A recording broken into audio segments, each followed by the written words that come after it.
আজকে আমরা মার্কেটের মধ্যে কিন্তু হিউজ সেলিং দেখতে পেলাম। যে কোনো ইন্ডেক্সের মধ্যে Nifty, bank Nifty, Sensex, mid cap, small cap প্রত্যেকটা ইন্ডেক্সের মধ্যে কিন্তু আজকে আমরা হিউজ সেলিং দেখতে পেলাম। তো এই হিউজ সেলিংটা কেন এসেছে সেটা নিয়েই আজকের ভিডিও ডিসকাস করব। এছাড়াও সেবির যে নতুন অপশন মার্কেটের উপর নিয়ম এসেছে সেটা নিয়েও ডিসকাস করব। তাই ভিডিওটা খুবই ইম্পর্ট্যান্ট।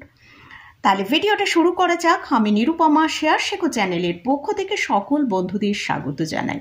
আর চ্যানেলটা যদি সাবস্ক্রাইব না করে থাকেন তাহলে অবশ্যই চ্যানেলটা সাবস্ক্রাইব করে নেবেন আর পাশে থাকা বেল আইকনটা প্রেস করে রাখবেন। আমি ভিডিও আপলোড করার সাথে সাথে আপনাদের কাছে ভিডিওটা পৌঁছে যাবে। আমরা আজকে মার্কেটের মধ্যে নিফটিতে দেখলাম প্রায় 2% বেশি সেলিং এসেছে। তো এই সেলিংটা কেন এসেছে, তো সেই কারণগুলো আমরা একবার দেখে নিই। ফার্স্ট যে পয়েন্টটা সেটা হচ্ছে ইরান ইসরায়েলের যে নতুন যুদ্ধের আপডেটটা এসছে, সেখানে ইসরায়েল যতক্ষণ যুদ্ধ চালাচ্ছিল বা অ্যাটাক করছিল ততক্ষণ কিন্তু মার্কেট সেভাবে কোনো রিয়াকশান করেনি। কিন্তু আমরা লাস্টে দেখলাম ইরান যখন ইসরায়েলের ওপর কাউন্টার অ্যাটাক করলো, অর্থাৎ 200 যে মিসাইল তারা অ্যাটাক করেছে, সেটা যখন করেছে তখন কিন্তু মার্কেটের মধ্যে একটা নার্ভাসনেস তৈরি হয়েছে। তখন কিন্তু এই মার্কেটের মধ্যে আমরা এই জন্যই সেলিংটা দেখতে পাচ্ছি। কারণ ধরা হচ্ছে যে এই যে ইরান যে অ্যাটাকটা করছে সেটা হয়তো কন্টিনিউ হতে পারে। তো তার জন্যই আমরা মার্কেটের মধ্যে এতটা সেলিং প্রেশার দেখতে পাচ্ছি। সেকেন্ড পয়েন্ট হচ্ছে ক্রুড অয়েলের দাম তার লোয়ার লেভেলের প্রাইস থেকে হাই প্রাইসে ট্রেড করছে। তো এই ক্রুড অয়েলের দামও কিন্তু আমরা দেখতে পাচ্ছি মার্কেটের উপর একটা প্রেশার ফেলছে। এর জন্যও কিন্তু মার্কেটে আমরা ভালো সেলিং দেখতে পাচ্ছি। থার্ড যে পয়েন্টটা চীনের বাজার, আবার আমরা দেখতে পাচ্ছি সেখানে কিন্তু একটা খুব ভালো তেজি আসছে। সেখানে সেই জন্য সেই মার্কেট খুবই আকর্ষণীয় হয়ে উঠেছে ইন্ডিয়ান মার্কেটের থেকে এখন সেখানে কিন্তু ইনভেস্টররা ইনভেস্ট করতে চাইছে।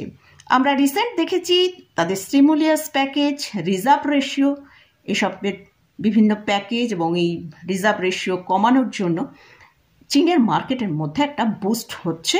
চীনের মার্কেট সেখানে ভালো তেজি হচ্ছে। ফোর্থ যে পয়েন্টটা সেটা হচ্ছে আমেরিকা মার্কেটে যেসব খবরগুলো ছিল সেগুলো ডিসকাউন্টেড বলে আশা করছে। তার জন্যই হয়তো আমেরিকা মার্কেটে আবার নতুন হাই সেরকম না আসার আশঙ্কা সবাই করছে। এর জন্যও কিন্তু মার্কেটের মধ্যে একটা আমরা সেলিং দেখতে পাচ্ছি।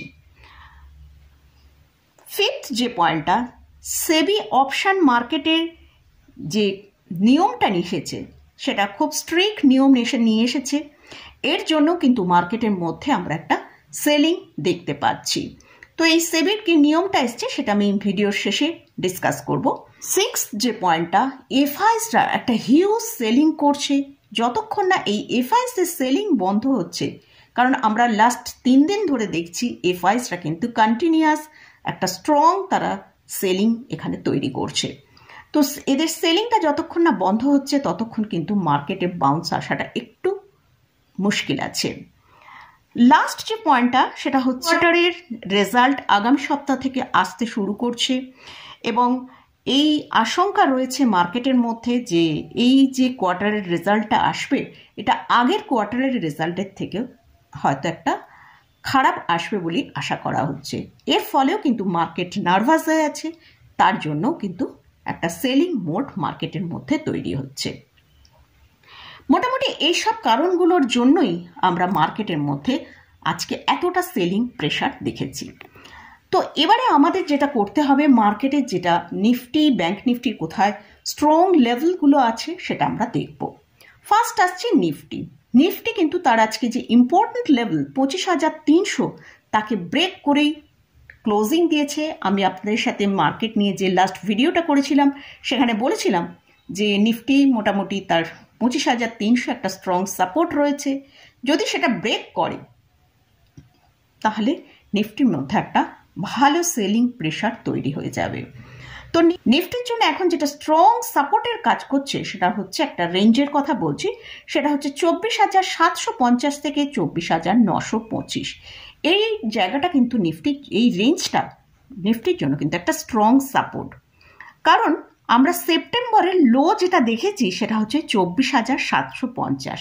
এই 24,750 থেকেই নিফটির মধ্যে আমরা 26,277, এই যে 1550 পয়েন্টের র্যালি আমরা কিন্তু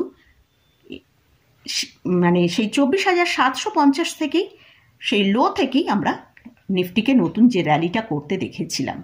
তাই নিফটির জন্য এখন স্ট্রং সাপোর্ট হচ্ছে 24,750 থেকে, রেঞ্জের কথা বললাম 24,925, এই জায়গাটায় কিন্তু একটা স্ট্রং সাপোর্ট রেঞ্জ রয়েছে। যদি এটাকে ব্রেক করে নিচের দিকে চলে আসে সেক্ষেত্রে অনেকটাই আরও নিচে আসতে পারে, তবে মনে হচ্ছে এই 24,750-এ কিন্তু একটা সাপোর্ট অবশ্যই নিয়ে নেবে, আর হয়তো এর নিচে যাবে না। 24,750 থেকে 24,925। এখন নিফটি ট্রেড করছে 24,250-এ ক্লোজিং হয়েছে। তো নিফটিকে আমাদের দেখতে হবে, ফার্স্ট যে সাপোর্টটার কথা বললাম 24,925 ব্রেক করে যদি ট্রেড করে 24,750 পর্যন্ত নিচে আসতে পারে। এখানটায় আশা করছি অবশ্যই হয়তো একটা সাপোর্ট নেবে। নেক্সট আসছি ব্যাংক নিফটি। ব্যাংক নিফটি আজকে ক্লোজিং দিয়েছে 51,845-এ। ব্যাংক নিফটিও কিন্তু আজকে প্রায় 2% নিচেই ক্লোজিংটা দিয়েছে। তো যাই হোক, ব্যাংক নিফটির জন্য যেটা স্ট্রং সাপোর্ট, এখন যেটা স্ট্রং সাপোর্ট রয়েছে সেটা হচ্ছে 51,675। যদি এটাকে ব্রেক করে তাহলে কিন্তু ব্যাংক নিফটির জন্য যে রেঞ্জটা রয়েছে সাপোর্টের রেঞ্জটা, সেটা হচ্ছে 50,375 থেকে 50,575। এই জায়গাটাই এর আগের বারেও সেপ্টেম্বরে সাপোর্ট নিয়েছিল। তো এই সাপোর্টের জায়গাটা যদি ব্রেক না করে তাহলে কিন্তু ব্যাংক নিফটি এখান থেকে ওপরের দিকে মুভ করতে পারে। তো ব্যাংক নিফটি আজকে একটাই মানে প্লাস পয়েন্ট আছে যে 51,675-এর ওপর ক্লোজিং দিয়েছে। আমরা ক্লোজিংটা দেখেছি 51,845। তো ঠিক আছে, আমাদের কিন্তু এই লেভেলগুলোকে ভালো করে ফলো করতে হবে। যে নিফটি এবং ব্যাংক নিফটি নিয়ে আলোচনা করলাম, এবার আসছি সেবি যে অপশন মার্কেটের জন্য নিয়মে বদল করেছে, সেটা কীরকম কি বদল করেছে সেটা নিয়ে ডিসকাস করছি। যেসব ইন্ডেক্সগুলো রয়েছে সেই সব ইন্ডেক্সগুলোর কিন্তু উইকলি যে এক্সপায়ারি হতো সেগুলো বন্ধ হয়ে যাবে। শুধুমাত্র বড় যে ইন্ডেক্সগুলো আছে, অর্থাৎ এনএসসির মধ্যে নিফটি, বিএসসির মধ্যে সেন্সেক্স, এই দুটো ইন্ডেক্সেরই শুধুমাত্র উইকলি এক্সপায়ারি হবে। বাকি সব ইন্ডেক্সের মান্থলি এক্সপায়ারি হবে। এই নিয়ম 20শে নভেম্বর 2024 থেকে চালু হবে। সেকেন্ড হচ্ছে কন্ট্রাক্টের সাইজ এবার বাড়িয়ে দেওয়া হয়েছে।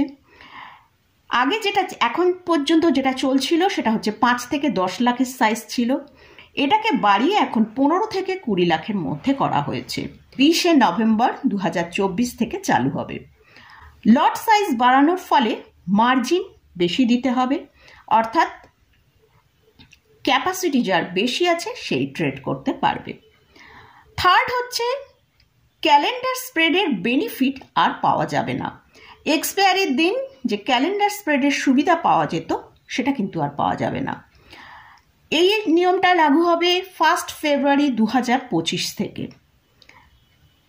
ফোর্থ যে পয়েন্টটা, অপশান কিনতে গেলে আগে পয়সাটা দিতে হবে, মানে অপশান ট্রেডাররা আপফ্রন্ট মার্জিন তাদের দিলেই তবে তারা কিন্তু অপশান বাই করতে পারবে।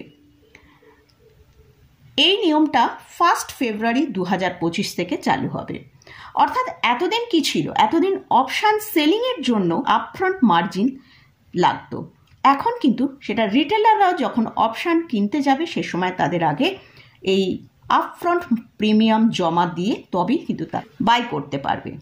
তো এগুলো সবকটাই যেটা বলছি প্রত্যেকটাই কিন্তু ইন্ডেক্স ডেরিভেটিভের জন্যই এই নিয়মগুলো চালু করা হয়েছে, স্টকের জন্য কিন্তু নয়। ফিফথ যেটা, সেটা হচ্ছে এক্সপায়ারির দিন মার্জিন বেড়ে যাবে, অর্থাৎ শর্ট অপশান কন্ট্রাক্টে 2% ELM অর্থাৎ এক্সট্রা লস মার্জিন লাগবে। এই নিয়ম 20শে নভেম্বর 2024 থেকে চালু হবে। এর এক্সপায়ারির দিন আপনাকে মার্জিন রিকোয়ারমেন্ট কিন্তু বেড়ে যাবে। এই ইএলএস আশঙ্কা করেছিল মার্কেটের যে 5%-এর মতন বাড়বে, সেই জায়গায় দেখা গেল 2% বেড়েছে। 6 যে পয়েন্টটা, পজিশন যা আছে সেটা ইন্টারডেতে মনিটাইজিং করা হবে, আলাদা আলাদা সময় 2 থেকে 3 বার মনিটাইজিং করবে, সেটা এক্সচেঞ্জও করবে এবং ক্লিয়ারিং কর্পোরেশনও এই মনিটরিজিং করবে। এই নিয়মটা 1 এপ্রিল 2025 থেকে চালু করা হবে। তো মোটামুটি এটা গেল সেবির যে নিয়মটা 6টা পয়েন্ট এসেছে, নিয়মের মধ্যে যে বদল হয়েছে অপশান মার্কেটের জন্য, সেটাই আমি বললাম। এবং এই যে 6টা পয়েন্টের উল্লেখ করলাম, এগুলো শুধুমাত্র ইন্ডেক্স ডেরিভেটিভের ক্ষেত্রেই প্রযোজ্য, স্টকের জন্য কিন্তু কোনো রকম বদল হয়নি। তো মোটামুটি ইন্ডেক্স নিয়ে আলোচনা করলাম, কেন আজকে মার্কেটের মধ্যে এতটা সেলিং প্রেশার এসছে সেটা নিয়ে আলোচনা করলাম, এবং এই যে অপশানের সেবির কি নিয়ম বদল হয়েছে সেটা নিয়ে ডিসকাস করলাম। এটা যে এতটা হিউজ সেলিং হচ্ছে, ট্রেডার যারা আছেন তারা মার্কেটে একটু ওয়াচ করাটাই বেটার হবে, কারণ এখন ট্রেড করতে হলে হয়তো আমরা আগামী আরও 1-2 দিন হয়তো মার্কেটের মধ্যে এরকম সেলিং প্রেশারটা দেখতে পাবো। কারণ আমরা যদি গ্লোবালি প্রত্যেকটা মার্কেটের মধ্যেই কিন্তু আমরা একটা সেলিং দেখতে পাচ্ছি, সেটা ইউএস মার্কেট হোক, ইউরোপ মার্কেট হোক বা এশিয়া মার্কেট হোক, প্রত্যেক মার্কেটের মধ্যেই একটা সেলিং প্রেশার রয়েছে। ট্রেডারদের এখন মার্কেট ওয়াচ করাই বেটার। আর যারা ইনভেস্টর আছেন তাদের কাছে, যদি তারা মার্কেটে ইনভেস্ট করতে ইচ্ছুক হন, তাহলে তার যে টাকা ইনভেস্ট করবেন তার 20% এখন ইনভেস্ট করে বাকিটার জন্য ওয়েট করুন। আবার 24,800 কি 750 এই জায়গায় এলে সেখানে আরও 20% লাগাতে পারেন। কিন্তু একটা গ্লোবাল টেনশন রয়েছে এবং এফআইএসরা একটা হিউজ সেলিং করছে, তাই মার্কেটের মধ্যে কিন্তু আরও বড় সেলিং আসার চান্স রয়েছে। তো আমাদের লেভেলগুলো ফলো করতে হবে। যদি মার্কেটের মধ্যে আমরা দেখি যে 24,750কে মার্কেট ভালোভাবে সাপোর্ট নিয়ে বটম তৈরি করতে পারে, তাহলে হয়তো মার্কেটের মধ্যে আমরা আবার ওপরের দিকের মুভ দেখতে পারি। তো মোটামুটি মার্কেট সম্পর্কে আমার যে ভিউটা সেটাই আমি আপনাদের সাথে শেয়ার করলাম। আপনারা মার্কেটে বাই সেল যেটাই করুন না কেন, তার আগে ভালো করে চার্ট অ্যানালিসিস করে নিয়ে তারপরে মার্কেটে কাজ করবেন। আমি কোনো বাই সেল কোনো রকম কোনো রেকমেন্ডেশন করছি না। তো মোটামুটি আজকের মতন ভিডিওটা এখানেই শেষ করছি। ভিডিওটা যদি ভালো লাগে অবশ্যই লাইক করবেন, শেয়ার করবেন, সাবস্ক্রাইব করবেন। ধন্যবাদ।